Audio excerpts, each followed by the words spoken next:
இவங்க நம்ம தலைவரை பார்த்து பேச மாட்டாரு அப்படின்றாங்க.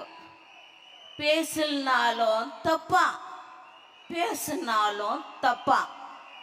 என்னங்கடா உங்க பேச்சு? பேசினாலும் தப்புன்றீங்க, பேசினாலும் தப்புன்றீங்க. என்னதான் நினைச்சுக்கிறீங்க? அதை பத்தி உனக்கு என்ன கவலை? நாங்க பேசாமலே ஓட்டு வாங்குவோம், பேசி ஓட்டு வாங்குவோம், உட்காந்த இடத்துல ஓட்டு வாங்குவோம். ஏன்னா எங்களுக்கு கொடுத்துருக்கிற சின்ன போது சின்னண்டா விசிலு. இதெல்லாம் தான் நம்ம தலைவர் இது மாதிரிலாம் பிரச்சனை வரும்ன்ட்டு தான் ஒன்று சொன்னாரு. உசுப்பேத்துறவங்கிட்ட உம்முன்னு, கடுப்பேத்துறவங்கிட்ட கம்முன்னு, வாழ்க்கை ஜம்முன்னு இருக்கோன்னாரு. அதான் இப்ப நடந்துன்னுக்குது. நம்மளை இங்க யாரையும் நான் பேரை மென்ஷன் பண்ண விரும்பல.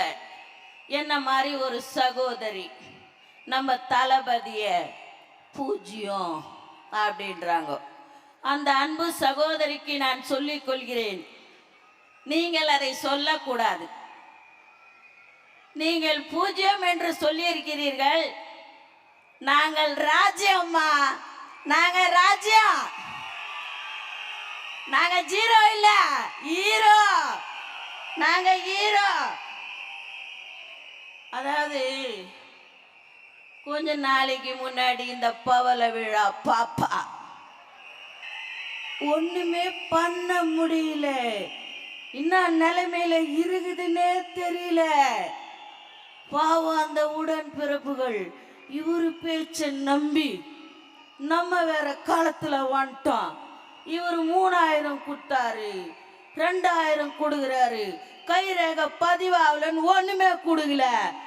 எத்த போய் நம்ம ஓட்டு கேட்கறதுன்னு கவலைப்பட்டு போய் அந்த உடன்பிறப்பு என்ன சொல்றதுன்னே தெரியல. என்கிட்ட வந்துச்சு ஒரு பஞ்சாயத்து, ஒரு உடன்பிறப்பு.